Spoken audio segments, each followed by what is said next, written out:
Time for our first email question. This one from John in McKinney.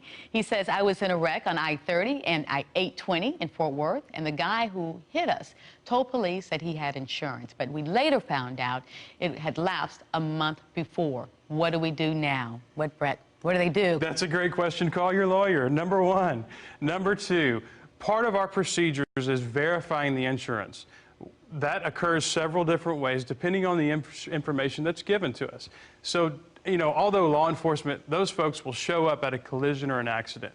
They're going to make sure to determine whether or not an ambulance needs to be called or care flight or something worse.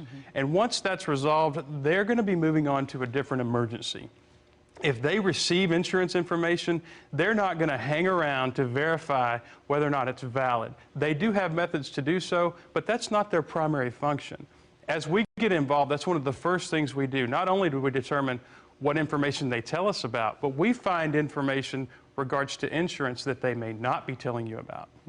And then do they have to turn around and file against their own insurance company? Well, oftentimes we pursue a third-party claim against the liability carrier for the person who's liable for doing something wrong. Now, here in Texas, we also have several other coverages that you have access to. That may be included in what's called a PIP claim for personal injury protection. That would be something that you've paid for. Your insurance company should provide coverage for that.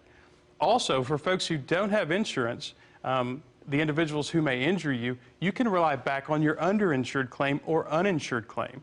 So those are things to consider as you shop your own insurance policy. I just love the way you just walk us through this so carefully and so clearly.